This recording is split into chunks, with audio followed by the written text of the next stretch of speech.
Saúde dos irmãos com a paz do Senhor. Espero que essas poucas palavras venham tocar no teu coração e que após ouvir esse pequeno trecho, essa pequena gravação, venha mudar alguma coisa na sua vida.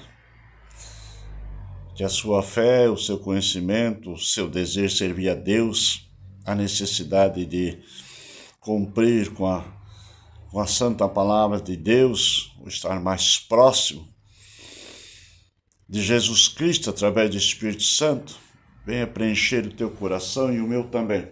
Também sou edificado. Eu estava trabalhando um pouquinho e de repente a palavra de Deus veio no meu coração e disse para, e eu dei uma paradinha, dando uma garimpada na Bíblia Sagrada, daquilo que Deus deseja que nós sejamos, a estatura de um varão perfeito. O maior desejo de cada crente é se aperfeiçoar diante de Deus, crente sincero. É a minha luta, a tua luta, a nossa luta como verdadeiro cristão. A nossa alma sente o desejo dessa comunhão íntima com Deus através do Espírito Santo que trabalha em nosso espírito. Vamos ler a palavra do Senhor.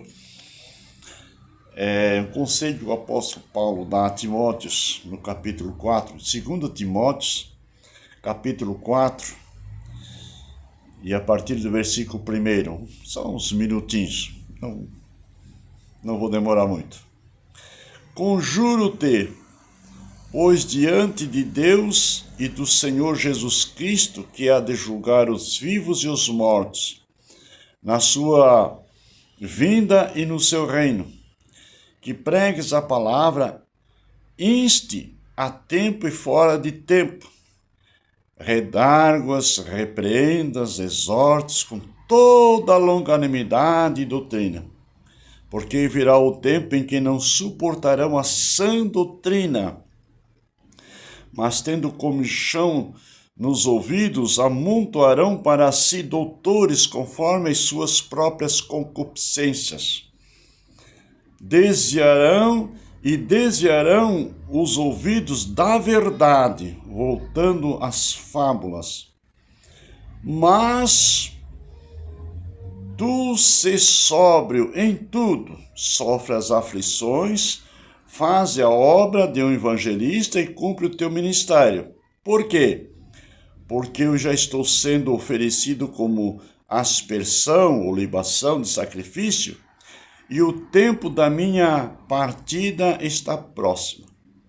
Combati o bom combate, acabei a carreira e guardei a fé.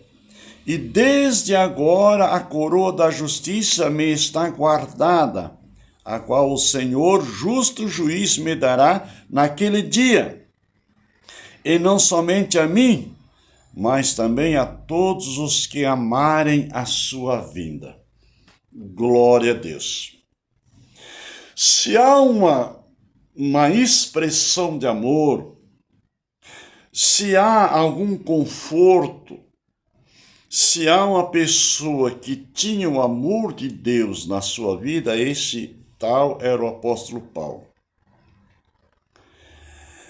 Não vou falar sobre a biografia de Paulo, mas ele traz aqui, deixa uma carta escrita a Timóteo, seu filho na fé, criado segundo o conselho, as doutrinas, ensinamento da sua avó Lloyd.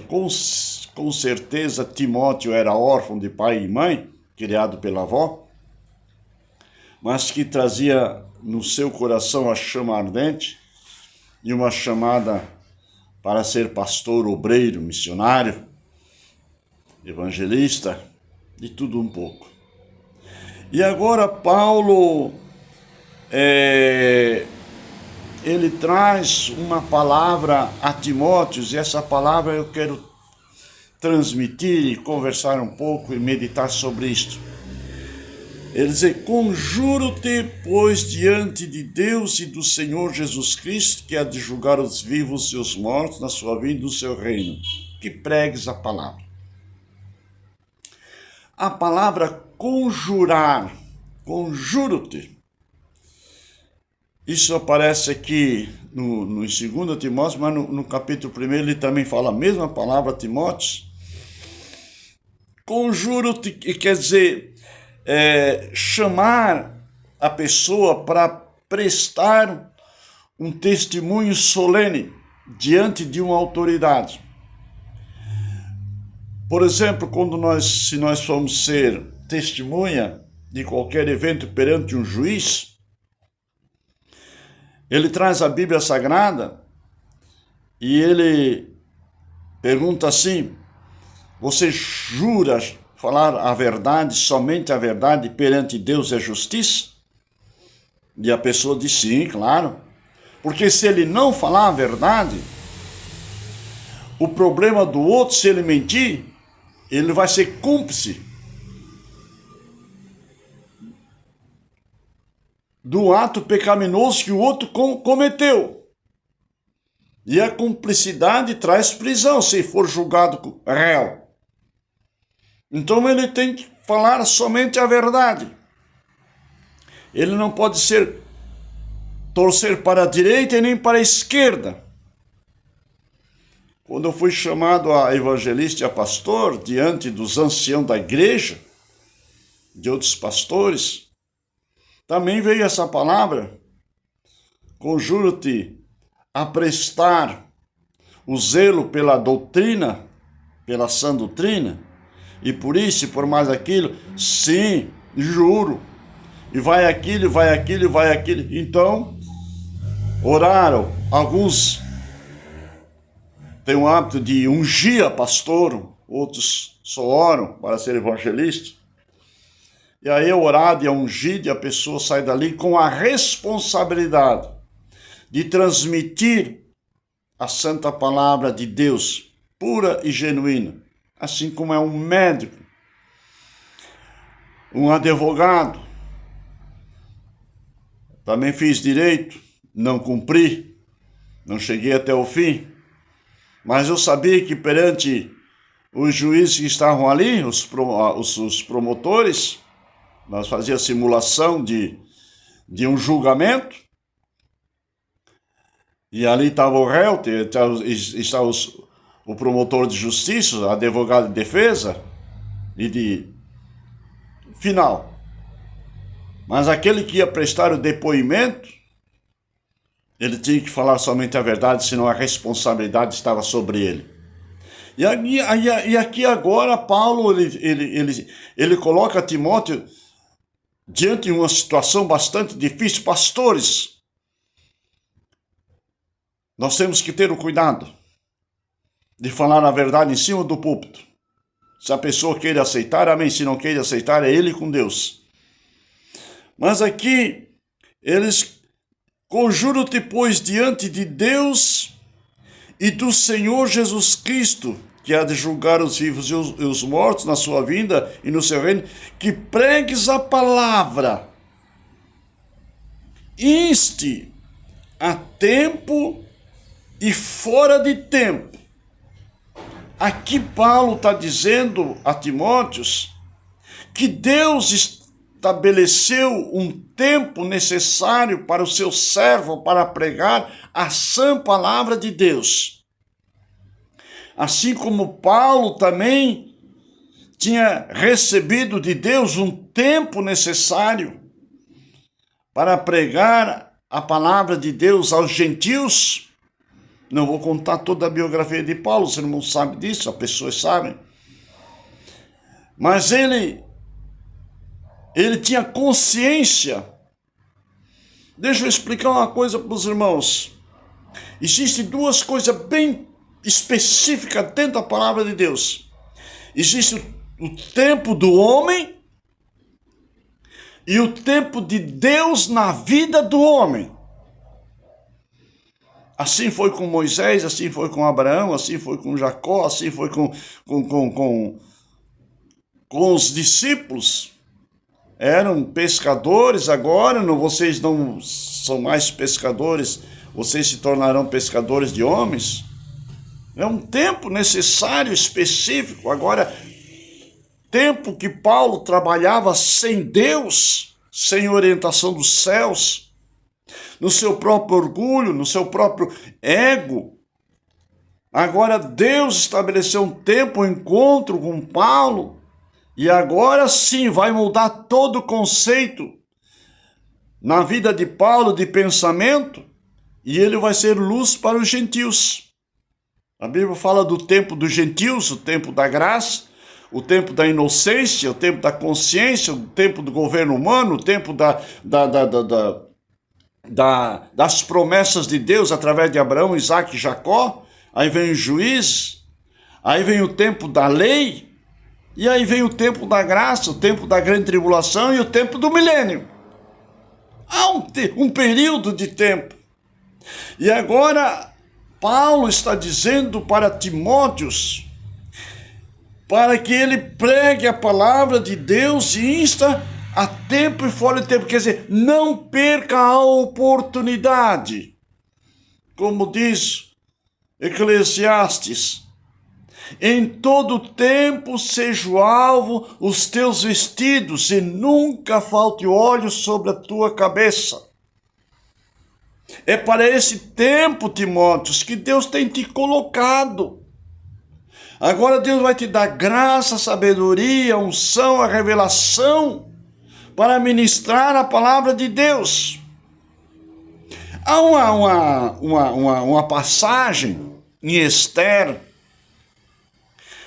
quando Esther ela é escolhida para ser rainha, e há uma trama de Naamã contra o povo de Deus, porque Mardoqueu, que era tio de Esther, ele não se curvava perante Naamã, e Naamã tramou uma maneira ali, e Esther foi uma das escolhidas para talvez ser a esposa do rei, porque a sua esposa negou o tratado de dançar perante os príncipes, e aconselharam o rei que arrumasse uma virgem, uma donzela entre todos o seu reino, e para ser a esposa do rei.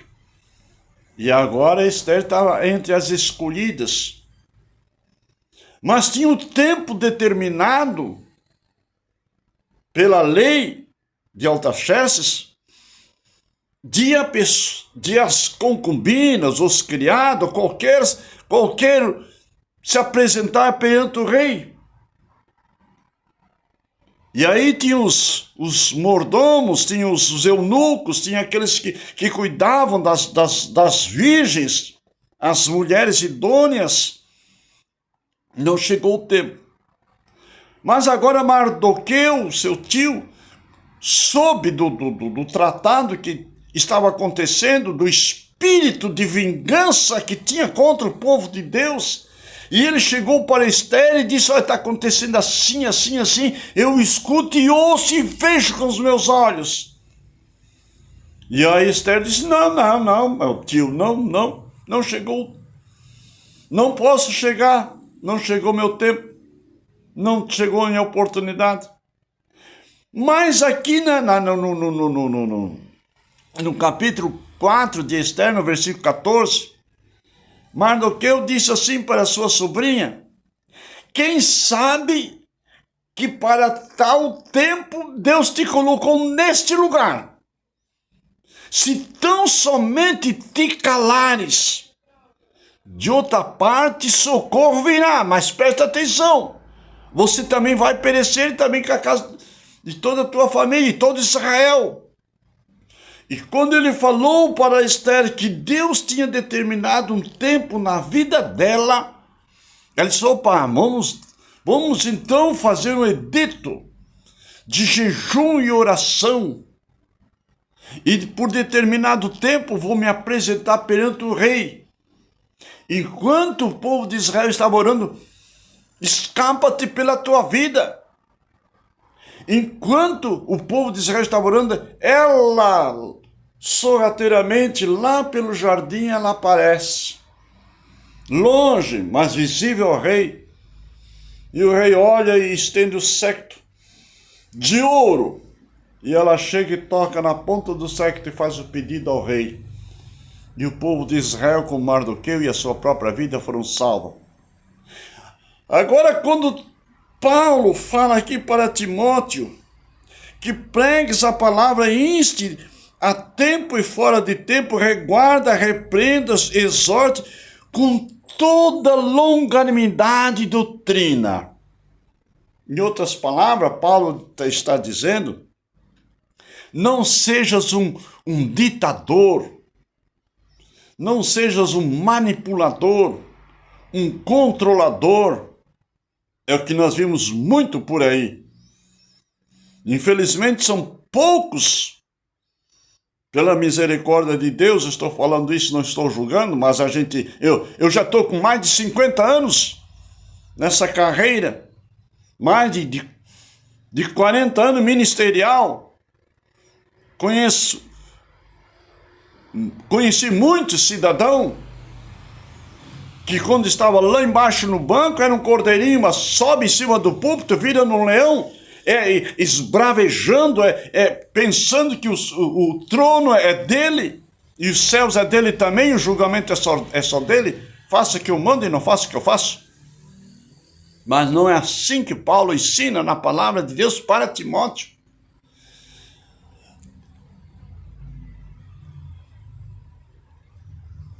Exortes com toda longanimidade e doutrina. O que é a sã doutrina? É diferente do uso e costume. Hoje não se está pregando nem uso e costume, nem doutrina. Às vezes dá até uma tristeza na alma da gente, porque é um malabarismo tremendo para conquistar cliente para a sua denominação. Mas, meu querido irmão, em nome de Jesus eu lhe falo. Eu falo porque eu tenho conhecimento de causa. A sã doutrina, ela atrai, ela conquista, ela preserva, ela produz os bons costumes. Mas os bons costumes não produzem doutrina. Pelo contrário, é heresia. Porque só estão se justificando em cima dos bons costumes. Mas Paulo está dizendo, fala a sã doutrina. O que é a sã doutrina? Doutrina da salvação, doutrina do Espírito Santo, doutrina da Trindade, a doutrina sobre a morte expiatória de Cristo na cruz do Calvário, doutrina da escatologia, da volta de Jesus Cristo, do arrebatamento da igreja, doutrina dos milagres, do poder do Espírito Santo de Deus na igreja do Senhor. São doutrinas fundamentais que traz dentro do coração do homem o genuíno arrependimento.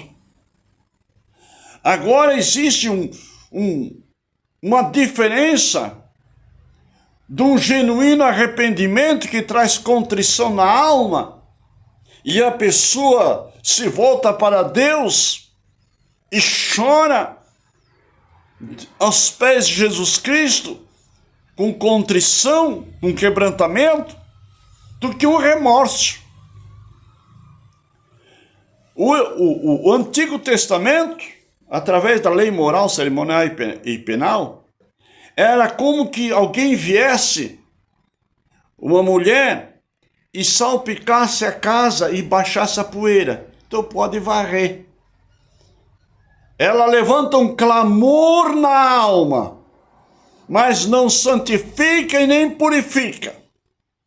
Mas a sã palavra de Deus, a doutrina da palavra de Deus, disse Jesus no capítulo 15, e no versículo 3 de São João, Jesus disse, vós já estáis limpo pela palavra que eu vos tenho falado.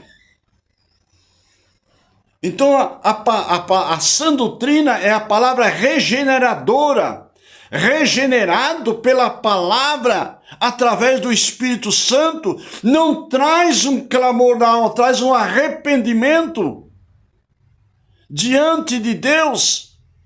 E a pessoa vem diante do Senhor, é como Pedro nega Jesus, mas depois chora amargamente porque se arrependeu. Judas negou Jesus, mas houve remorso e vai lá e se mata. O vencedor fica aos pés do Senhor amando a sã doutrina, mas aquele que não é arrependido, mas é só convencido por qualquer coisinha, está largando, deixando fora. Eu vou de atrás de outros, como diz aqui o apóstolo Paulo, porque virá tempo em que não suportarão a sã doutrina, mas tendo comichão nos ouvidos, amontoarão para si doutores conforme a sua própria concupiscência. Aqui em Rio do Sul não, mas em Cascavel, num raio de 2 quilômetros, 1 quilômetro para lá e 1 quilômetro para cá, tinha 16 igrejas evangélicas, todas as igrejas grandes. Tinha igreja lá que tinha telão na Avenida Brasil, que de longe você via o telão ao vivo. Isso era culto de 2, 3 horas, eles iam passando, em conjunto. E eu tive o cuidado de passar todas elas. Eu queria fazer um trabalho, comecei, depois não tive que vir para Santa Catarina de volta. O que estamos fazendo com a nossa igreja? Eu queria escrever um livro. O que estamos fazendo com a nossa igreja? Eu fiquei horrorizado.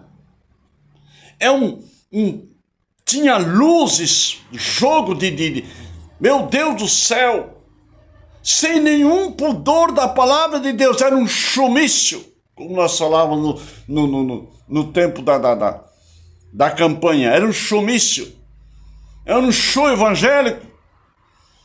Não se tem mais os hinos sacros, mas é a música gospel, canta lá na boate, canta em qualquer lugar, até em cima dos púlpitos, com aquelas coreografias toda sensual, as mulheres aparecendo metade do seu corpo, a sua nudez através da sua vestimenta. E eu digo, Jesus, eu estou desviado, não é possível, Senhor.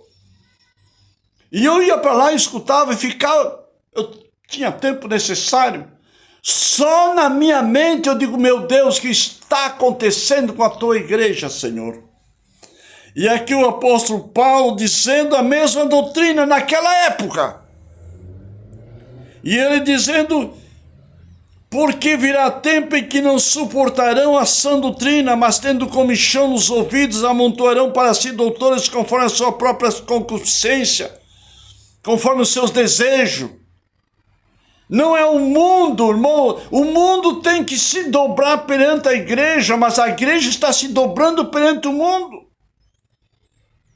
Está se curvando às concupiscências dos olhos, a concupiscência da carne, a concupiscência da vida. São brigas entre cachorros grandes, como diz o ditado, de pastores, pelos seus rebanhos. Deixa quieto. E desviarão os ouvidos da verdade, voltando às fábulas. É mais fácil contar uma historinha que atrai o público do que falar a santa verdade da palavra de Deus.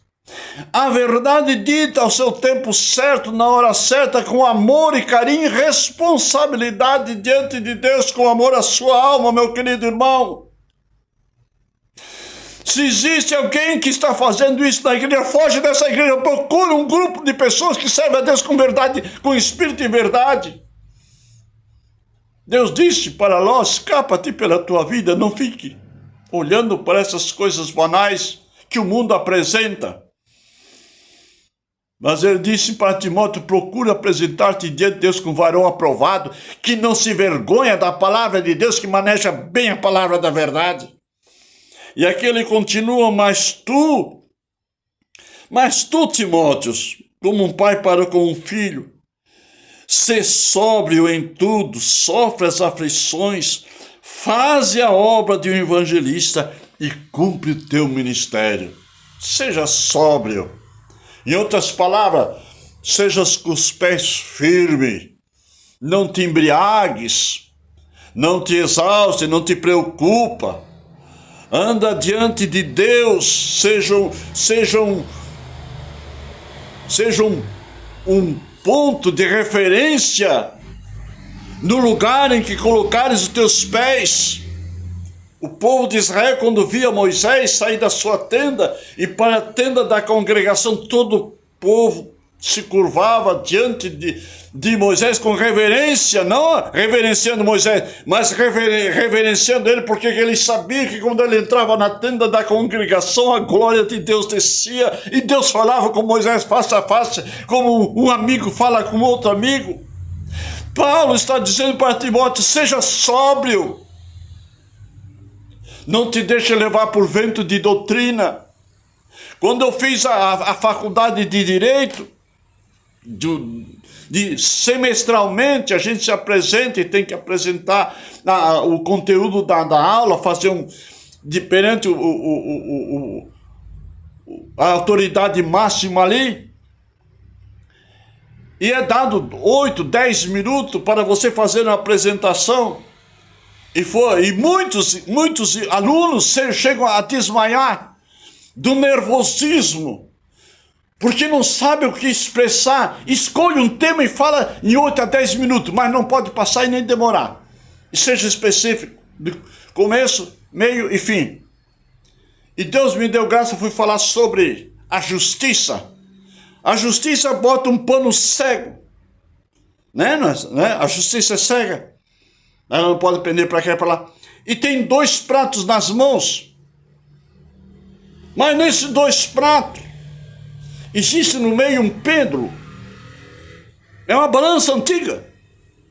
E ali na frente tem o traseiro, o que está por trás e o que está na frente. Todo mundo olha aquele que está na frente, esquece aquele que está atrás, presta atenção. O da frente pende para cá, todo mundo olha para lá. Ou ele pende para cá, mas o que está atrás fica firme, porque está no casco, na ferragem da balança. Esse não pode mexer. O que está atrás chama-se fiel, e o que está na frente é o bobo. Conforme a circunstância, o bobo vai para um lado, o bobo vai para o outro. Eu já tive pastores e obreiros que, conforme a congregação, ele pendia para cá ou pendia para lá. Mas tive também obreiros fiéis que estavam sempre fiel, na frente do fiel, porque o que está atrás chama-se fiel. Ser fiel até a morte, dar-te-ei a coroa da vida. Isso que Paulo está dizendo para Timóteo: seja fiel, seja sóbrio. Por que ele fala isso? Porque eu já estou sendo oferecido por aspersão de sacrifício, e o tempo da minha partida está próximo. Ele está deixando os seus últimos conselhos para Timóteos. Porque eu estou sendo oferecido por aspersão com libação. O que é libação? A libação é um molho que se aspergia em cima da carne, para que a carne não apodrecesse, caso o fogo dos céus demorasse para receber o sacrifício. Então passava a libação. O sacrifício já era Jesus Cristo. E agora Paulo se oferece por libação, dando bom cheiro a Cristo. Ele estava dizendo: eu agora já fiz o que tinha que fazer, agora eu quero deixar um legado perante ti, Timóteos, para oferecer para a igreja. É isso que ele estava querendo dizer. E ele diz assim: combati o bom combate, acabei a carreira, mas guardei a fé. Tem muita gente que está acabando com a fé e está querendo guardar a carreira. Mas ele combati o bom combate, acabei a carreira. Ele não guardou a carreira, acabei a carreira. Então encerrou meu período de tempo. Deus deu um tempo para mim, meu irmão, e Deus está dando um tempo para ti. O que estás fazendo do teu tempo? Qual é o legado que você está deixando para o teu pastor, para a tua família, para a comunidade? As horas que você gasta em outras coisas. E muitas vezes vai na igreja e sai da igreja murmurando. Contra isso, contra aquilo outro. Que Deus nos guarde e nos corrija. Momentos de fraqueza podem acontecer, mas fica com a boca fechada. Não peques contra você mesmo. Que Deus nos abençoa. Que Deus nos guarda. E desde agora, disse Paulo, a coroa da justiça me está guardada, a qual o Senhor justo juiz me dará naquele dia, e não somente a mim, mas também a todos quantos que amarem a sua vida, a sua vinda. Deus tem uma coroa da justiça. Deus tem um galardão. A Bíblia diz que todos nós vamos ter que se apresentar diante do tribunal de Cristo para receber cada um seu galardão. Servo bom e fiel, fosse fiel no pouco, no muito te colocarei. Entra para o gozo do seu Senhor. Mas o servo mau e negligente, que gastou seu tempo na orgia, não cuidou dos bens que lhe foi atribuído nas suas mãos, foi-lhe concedido. Não. Esse é servo mau e infiel. Mas que essa tarde, ou essa noite, ou esse dia, ou essa hora, esse momento, Deus tenha falado contigo, meu irmão. Te apresenta diante de Deus como servo fiel. E Deus te dará a coroa da justiça, que está reservada para você e para mim. Em nome de Jesus, para a glória de Deus Pai. Amém e amém.